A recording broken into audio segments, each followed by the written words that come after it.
नमस्कार दोस्तों, इजराइल का एयर डिफेंस सिस्टम आयरन डोम का नाम तो पूरी दुनिया जानती होगी। कैसे इसने पिछले कई सालों से इजराइल पर हो रहे रॉकेट अटैक से इजराइल को बचाया है। पर आपको जान के हैरानी होगी, इस तरह के मिसाइल डिफेंस सिस्टम जो दुश्मन की तरफ से आ रहे किसी भी खतरे को, चाहे दुश्मन ने मिसाइल अटैक किया हो या ड्रोन अटैक किया हो, इन सब खतरों को रोक पाने में 100% कामयाब नहीं होते हैं। इजराइल ने ये खुद दावा किया था कि हर 10 रॉकेट अटैक में आयरन डोम 9 को रोक पाने में कैपेबल है। यही देखा गया था जब पिछले साल अक्टूबर में हमास ने एक साथ 5000 से ज्यादा रॉकेट इजराइल पर दाग दिए थे और इजराइल के एडवांस डिफेंस सिस्टम आयरन डोम के होने के बावजूद भी सैकड़ों रॉकेट इजराइल पर गिरे थे और हजारों इजरायली मारे गए थे। और एक बात यह भी है कि दुश्मन की तरफ से आ रहे छोटे खतरों जैसे ड्रोन अटैक या रॉकेट अटैक को रोकने के लिए महंगे एयर डिफेंस सिस्टम का यूज किया जाता है। पर अब इजराइल ने इसका तोड़ निकाल लिया है। अब इजराइल ने एक ऐसा हथियार बना लिया है जिससे कम लागत में 100% दुश्मन के हमलों को रोका जा सकता है। जी हाँ, हाल ही में इजराइल ने अब एक नया आयरन बीम बना लिया है और बताया जाता है कि ये आयरन डोम से सस्ता और ज्यादा एडवांस भी है। अब बात आती है कि आखिर आयरन डोम और आयरन बीम में अंतर क्या है।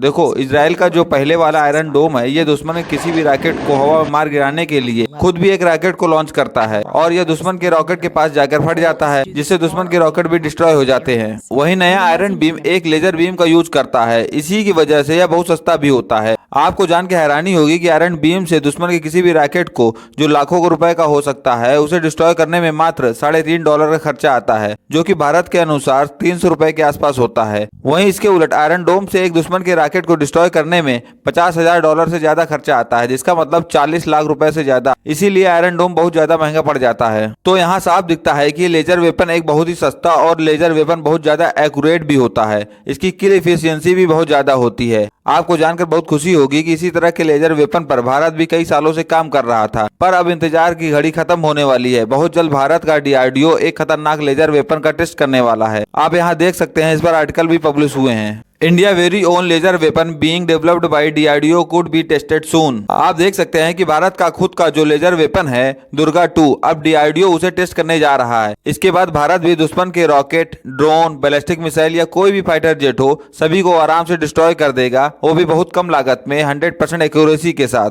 हम इस वीडियो में जानेंगे कि आखिर ये लेजर वेपन होते क्या हैं, इनका क्या फायदा होता है, भारत और इजराइल के अलावा और कौन सा देश इस पर काम कर रहा है, और क्या भारत के दुर्गा 2 लेजर वेपन मिल जाने के बाद रूस से लिए गए दुनिया का सबसे advance air defence system S-400 की जरूरत नहीं पड़ेगी।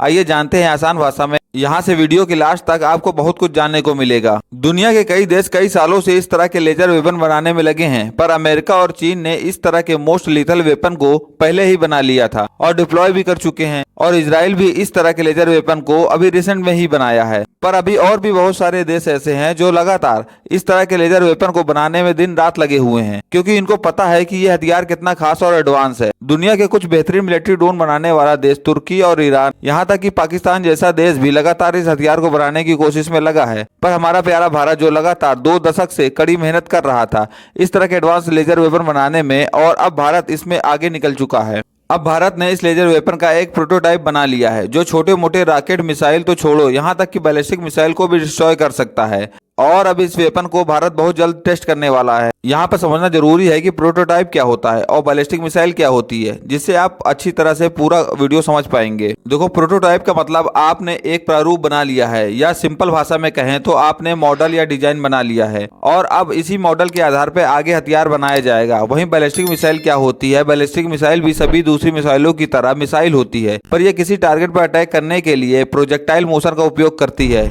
यानी ये पहले जमीन से बहुत ऊपर जाती है और फिर सीधा नीचे दुश्मन के ऊपर अटैक करती है। ये साइज में भी काफी बड़ी होती है और लॉन्ग रेंज की भी होती है। इससे न्यूक्लियर अटैक भी किया जा सकता है। भारत के पास सबसे बड़ी और लॉन्ग रेंज की बैलिस्टिक मिसाइल अग्नि 5 है। वही दुनिया की सबसे दूर तक मार करने वाली बैलिस्टिक मिसाइल रूस की R-36M है, जिसकी रेंज 16,000 किलोमीटर से भी ज्यादा है, जिसके बदौलत रूस दुनिया में कहीं भी परमाणु बम गिरा सकता है। वापस अगर लेजर वेपन पे आए तो भारत जो लेजर वेपन बना रहा है, इस लेजर वेपन का नाम दुर्गा 2 रखा गया है, जिसका पूरा नाम डायरेक्शनली अनरिस्ट्रिक्टेड रे गन एरे है। ये हमारे लेजर वेपन का टेक्निकल नाम है जिसे डीआरडीओ ने दिया है। दुर्गा 2 लेजर वेपन के बारे में जानने से पहले समझते हैं कि आखिर ये लेजर वेपन होते क्या हैं, कैसे काम करते हैं।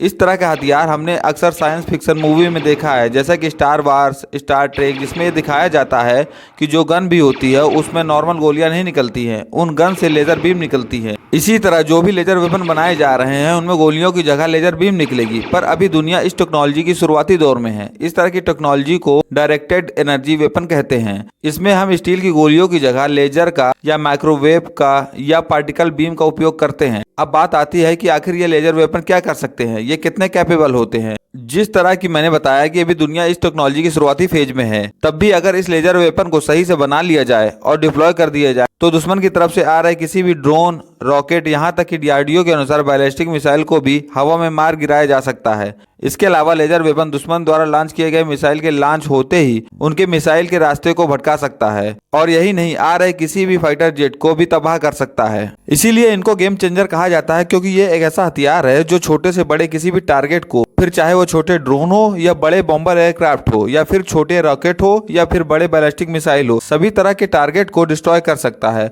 और इसकी सबसे बड़ी खासियत इसकी 100% मारक क्षमता भी है। ये दुश्मन के किसी भी टारगेट को हवा में बिना गिराए नहीं रुकता है, फिर चाहे दुश्मन हवा में चाहे जितना भी अपने रास्ते बदलता रहे, इससे बच पाना लगभग नामुमकिन होता है। ये ऐसे काम करता है जैसे मान लो कि सामने से कोई मिसाइल आ रही है और हमने इधर से लेजर वेपन से उस मिसाइल पर हमला कर दिया है, पर अभी मिसाइल आगे बढ़ रही है, तब लेजर वेपन भी लगातार उस पर हमला करता रहेगा जब तक कि दुश्मन का मिसाइल हवा में ही न डिस्ट्रॉय हो जाए। अगर हम अपने स्वदेशी लेजर बीम हथियार दुर्गा 2 की बात करें तो दुर्गा 2 को जमीन पर भी तैनात किया जा सकता है। इसके अलावा हवा और समुद्र में भी तैनात किया जा सकता है। लैंड पर किसी भी पोर्टेबल ट्रक या जमीन पर कहीं भी इंस्टॉल किया जा सकता है। तो वहीं इंडियन एयरफोर्स इसे अपने सबसे एडवांस फाइटर जेट SU-30 या राफेल में तैनात कर सकती है।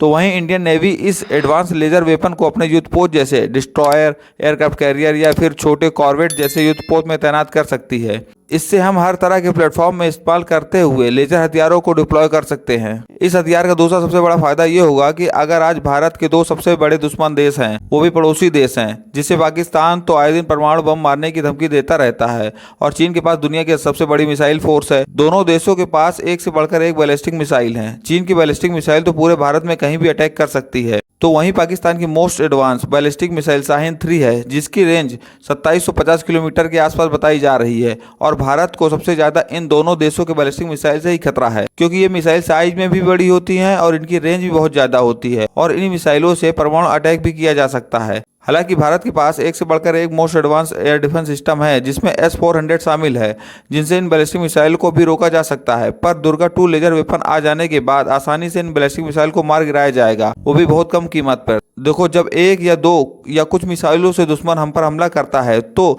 जो हमारे सबसे एडवांस डिफेंस सिस्टम है वो आसानी से 100% एक्यूरेसी के साथ सभी मिसाइलों को रोक लेते हैं। पर जब एक साथ हजारों मिसाइलों से हमला किया जाता है तो नॉर्मल एयर डिफेंस सिस्टम से रोक पाना असंभव होता है। फिर चाहे हमारा S-400 हो या फिर इजराइल का मोस्ट फेमस आयरन डोम हो, कोई ना कोई मिसाइल को रोकने में हम चूक ही जाएंगे, जैसा कि हमास और इजराइल वार में देखा गया था। पर अगर उस समय इजराइल के पास उनका खुद का लेजर वेपन आयरन बीम होता तो इजराइल हमास के द्वारा फायर किए गए हर रॉकेट को आराम से रोक लेता। इसीलिए भारत को अपने स्वदेशी लेजर वेपन दुर्गा 2 की सख्त जरूरत है। और यह भी बताया जा रहा है कि अगर एक बार हमने अपना स्वदेशी लेजर वेपन दुर्गा 2 को बना लिया और इसे पूरी तरह से ऑपरेशन कर लिया तो हमें रूस से आने वाले S-400 की जरूरत नहीं पड़ेगी। अगर हम बात करें भारत के दुर्गा 2 लेजर वेपन की एनर्जी की, तो अभी दुर्गा 2 की एनर्जी बहुत कम है। अभी जो प्रोटोटाइप बन के तैयार हुआ है वह केवल 25 किलोवाट लेजर वेपन है। अभी इस वेपन से केवल 5 किलोमीटर दूर तक ही दुश्मन के किसी बैलिस्टिक मिसाइल या फिर फाइटर जेट को डिस्ट्रॉय किया जा सकता है। लेकिन हमारे वैज्ञानिक लगातार इस पर काम कर रहे हैं और इस हथियार को बनाने वाली सरकारी कंपनी DRDO ने बताया है कि बहुत जल्द हम इसे बढ़ाकर 100 किलोमीटर या उससे भी ज्यादा कर देंगे। तभी भारत दुश्मन को दूर से ही निशाना बना सकता है और इस हथियार की ताकत को दुनिया को दिखा सकता है। दुनिया में अब युद्ध बहुत एडवांस होते जा रहे हैं। जिस तरह देखा गया है कि अब के युद्ध में मिलिट्री ड्रोन का बोलबाला है, उसी तरह आगे चलकर लेजर वेपन का बोलबाला होने वाला है। जो देश लेजर वेपन में आगे होगा उस देश को युद्ध में हमेशा फायदा होगा। इसीलिए दुनिया के कई देश इस टेक्नोलॉजी को हासिल करने के लिए बेताब हैं और भारत इस टेक्नोलॉजी को लगभग पा ही लिया है। तो वहीं अमेरिका, चीन, इजराइल के पास ये टेक्नोलॉजी पहले से ही है और पाकिस्तान, टर्की जैसे देश भी लेजर वेपन बनाने में लगे हैं। भारत के पास 25 किलोवाट का लेजर वेपन है, तो वहीं अमेरिका के पास 300 किलोवाट तक का लेजर वेपन है और अमेरिका बहुत जल्द इसकी पावर बढ़ाकर 500 किलोवाट तक पहुंचने वाला है। वीडियो पसंद आई हो तो चैनल को सब्सक्राइब कर लें और वीडियो को लाइक कर लें। Thank you.